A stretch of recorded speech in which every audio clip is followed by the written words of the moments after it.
Hi friends, ನಾನು ನಿಮಗೆ ಇವತ್ತು ಹೆಬ್ಬೇಗಿನ ಕರ್ಕೊಂಡು ಹೋಗ್ತಾ ಇದ್ದೀನಿ. ಇದು ಎನ್ ಆರ್ ಪುರದಿಂದ ಒಂದು 17 ಕಿಲೋಮೀಟ್ರ್ ಇದೆ. ಫ್ರೆಂಡ್ಸ್ ನೋಡಿ ಫ್ರೆಂಡ್ಸ್, ಅಲ್ಲಿ ತನಕ ನೀರು ಬರುತ್ತೆ. ಈ ಕಾರ್ ನಿಂತಿದೆ, ಇದೆಲ್ಲ ಪೂರ್ತಿ ಮಳೆಗಾಲ ಬಂದಾಗ ಫುಲ್ಲು ನೀರು ತುಂಬಿಕೊಂಡಿರುತ್ತೆ.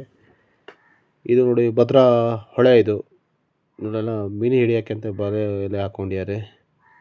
ಆ ಕಡೆ ಎಲ್ಲ ಹೆಬ್ಬೆ ಅಲ್ಲಿ ತನಕ ಹೋಗ್ಬೇಕು. ನೋಡಿ ಹೆಂಗಿದೆ. ನಮ್ಮ ಶ್ರೀಧರಣ್ಣ ಹೋಗ್ತಾ ಇದ್ದಾರೆ, ಅವರಿಂದ ನಾವು ಹೋಗ್ತಾ ಇದ್ದೀವಿ. ನಾವು ವರ್ಷ ಬರ್ತೀವಿ ಜಾತ್ರೆಗೆ. ಎಲ್ಲರೂ ನೀವು ಇದೇ ಥರ ಬನ್ನಿ. ವರ್ಷದಲ್ಲಿ 3 ಸತಿ ಇರುತ್ತೆ ಜಾತ್ರೆ. ಏಪ್ರಿಲ್ ಅಥವಾ ಮೇಯಲ್ಲಿ ತಿಂಗಳಲ್ಲಿ ಬರುತ್ತೆ. ಇದು ಭದ್ರಾ ಹೊಳೆ. ಎಷ್ಟು ನೀರಿದೆ. ಹೋದ ಸತಿ ಬರ್ತಾ ಇದಕ್ಕಿಂತ ನೀರು ಸ್ವಲ್ಪ ಕಮ್ಮಿ ಇತ್ತು, ಈ ಸತಿ ಸ್ವಲ್ಪ ನೀರು ಜಾಸ್ತಿ ಇದೆ.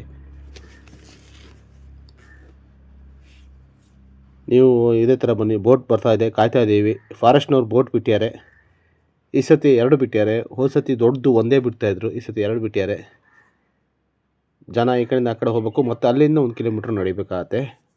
ನೀವು ಇದೇ ಥರ ನಮ್ಮ ವಿಡಿಯೋ ನೋಡ್ತಾ ಇರಿ. ಹೆಬ್ಬೆ ಜಾತ್ರೆ ನಡೆಯುತ್ತೆ. ಇಲ್ಲಿ ಲೈನಲ್ಲಿ ನಿಂತ್ಕೊಂಡು ಹೋಗ್ಬೇಕು, ಕ್ಯೂ ಇರುತ್ತೆ. ಜನ ಎಲ್ಲ ನಿಂತು ಒಂದು ಕಡೆಯಿಂದ ಬೋಟ್ ಬರೋಗ ಬೋಟಲ್ಲಿ ಹೋಗಬೇಕು ಅಂತ ಹೇಳಿದ್ದಾರೆ. ಶ್ರೀಧರಣ್ಣ ಹೇಳ್ತಾಯಿದ್ರು, ಈ ಬೋಟಲ್ಲಿ ಬೇಡ, ಬಿಸಿಲು ಬೀಳುತ್ತೆ, ಟಾರ್ಪಲಿಲ್ಲ, ಈ ಬೋಟಲ್ಲಿ ಹೋಗೋಣ ಅಂತ ವೇಟಿಂಗ್ ಮಾಡ್ತಾಯಿದ್ದೀವಿ. ಆ ಬೋಟ್ ಬರೋ ತನಕ ಕಾಯ್ತೀವಿ. ಆ ಬೋಟ್ ಬರ್ತಾಯಿದೆ, ಆ ಬೋಟಲ್ಲೇ ಹೋಗೋಣ ಅಂತ ಹೇಳು ಶ್ರೀಧರಣ್ಣ. ಆ ಬೋಟಿಗೋಸ್ಕರ ಅದೇ ಬೋಟಲ್ಲಿ ಹೋಗೋಣ ಅಂತ. ಅದು ಬಿಸಿಲು ಬೀಳಲ್ಲ ಅಂತ ಹೇಳಿದ್ರು. ಆಮೇಲೆ ಹೊಸ ಬೋಟು, ಇದು ಹಳೆ ಬೋಟು. ಹೊಸ ಬೋಟಲ್ಲಿ ಹೋಗೋಣ ಅಂತ ಅವ್ರು ಹೇಳಿದ್ರು, ಹಂಗಾಗಿ ವೆಯ್ಟ್ ಮಾಡ್ತಾಯಿದ್ದೀವಿ. ಹೊಸ ಬೋಟಲ್ಲೇ ಹೋಗೋಣ ಅಂತ ನಾವು ಶ್ರೀಧರಣ್ಣ ಈಗ ಹೊರಡ್ತಾ ಇದ್ದೀವಿ. ಆ ಬೋಟು ಲೋಡಾಗಿ ಹೊರಡ್ತು. ಈಗ ನಮ್ಮ ಬೋಟು ರೆಡಿ ಆಗ್ತಾಯಿದೆ. ನಾವೆಲ್ಲ ಒಳಗೆ ಹತ್ಕೊಳ್ಳೋಣ. ಶ್ರೀಧರಣ್ಣ ನಾವು ಎಲ್ಲ ಹತ್ಕೊಂಡಿದ್ದೀವಿ, ಹೋಗ್ತಾ ಇದ್ದೀವಿ, ಹೊರಟ್ವಿ ಈಗ.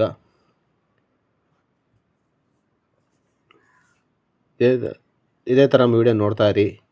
ಹೆಬ್ಬೆ ಭವಾನಿ ಶಂಕರ್ ದೇವಸ್ಥಾನ, ಎನ್ ಆರ್ ಪುರದ ಪ್ರಾಚೀನವಾದ ದೇವಸ್ಥಾನ. ನಮ್ಮ ಅಜ್ಜಿ ಹೇಳ್ತಾಯಿದ್ರು, ಇಲ್ಲಿ ದೇವಸ್ಥಾನ ಬರ್ಬೇಕಾದ್ರೆ ಮೊದಲು ನಾವು ಇಲ್ಲಿ ಹೊಳೆಯಲ್ಲಿ ಬರೋಕ್ಕಾಗ್ತಿರ್ಲಿಲ್ಲ ಅಂತ ಎತ್ತು ಕಟ್ಕೊಂಡು ಅಲ್ಲಿಂದ ಎನ್ ಆರ್ ಪುರದಿಂದ ಬರೋರಂತೆ.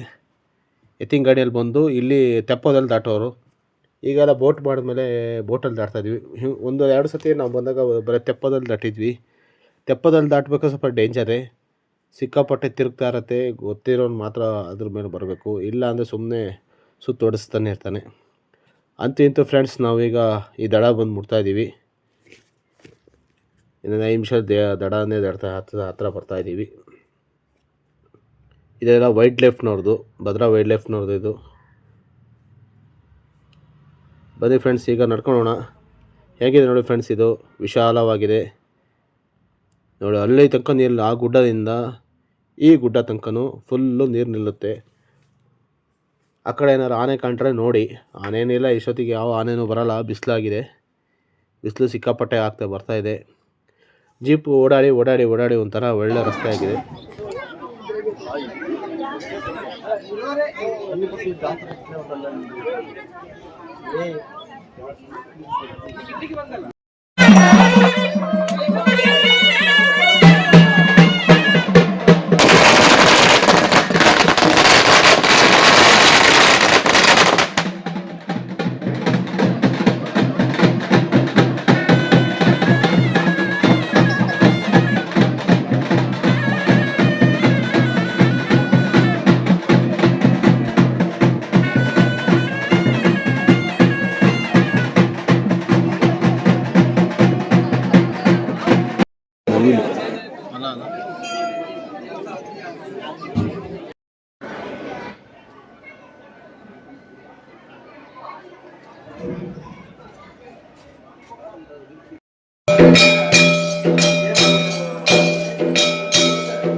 ಇಲ್ಲ ಜನ ಖಾಲಿ, ಇನ್ಯಾರಿದ್ದಾರೆ, ಜಾಸ್ತಿ ಇಲ್ಲ ಇವತ್ತು. ಆಯ್ತಾಯ್ತು ಅಂತ ಹತ್ತಿದ ಫಸ್ಟ್ ಅಲ್ಲೋಡು ನೀನು ಬಿಡಿತು ಇಂತಲ್ಲ ಹೋಗಿ ಸುಕ್ಕಂತ ಇರ್ಕೊಂಬಂದು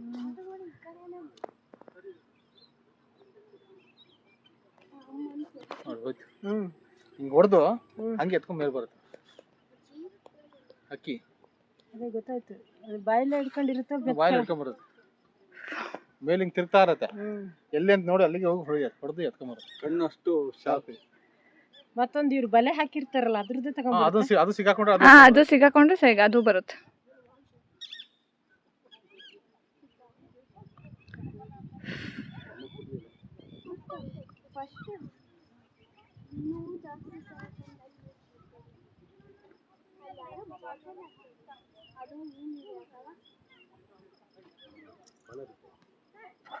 ಅಕ್ಕ ಅಯ್ಯ ಬಾಯಲ್ಲಿ ಇಟ್ಕೊಂಡೈತಿ.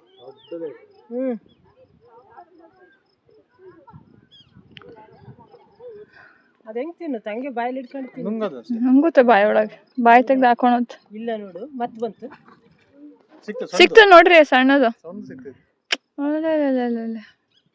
ನೋಡು ಮತ್ತೆ ಮತ್ತೆ ಮತ್ತೆ ಹೋಗುತ್ತೆ. ಈ ಗೌರ್ಮೆಂಟ್ ಅವ್ರು ಬಿಟ್ಟರೆ ಅರ್ಧ ಮೀನ್ ಮರಿ ಇವತ್ತು ತಿಂದ್ಬಿಡ್ತಾವ. ಗೌರ್ಮೆಂಟ್ ಬಿಡುತ್ತೆ ಇದಕ್ಕಿಲ್ಲ. ಬಿಟ್ಟೆ ಮೊನ್ನೆ ಒಂದು 5 ಲಕ್ಷ ಅಷ್ಟೇ ಬಿಟ್ಟರು. ಯಾಕೆ ವಾಪಸ್ ಜನ ಕಮ್ಮಿ ಇದಾರೆ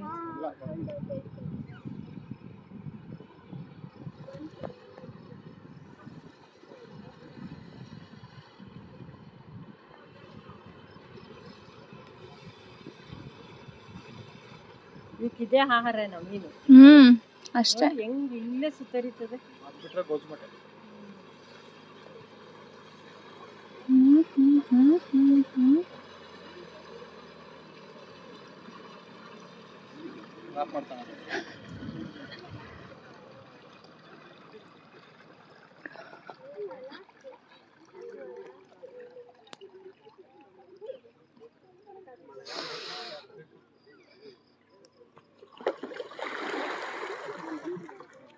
ಅವತ್ತು ಅಲ್ಲಿಂದ ಅರ್ಧ ಗಂಟೆ 20 ನಿಮಿಷ ಅವರಿಗೆ ಜೀಪಲ್ಲಿ ಇನ್ನೊಂದು ಜನ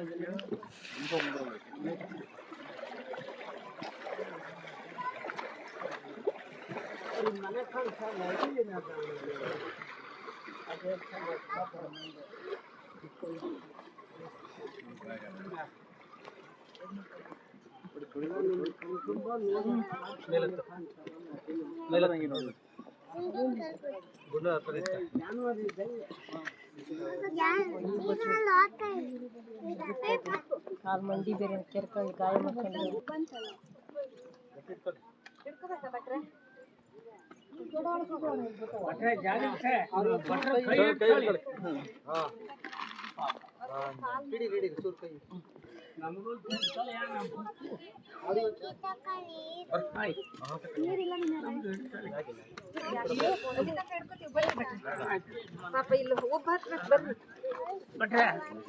ಬನ್ನಿ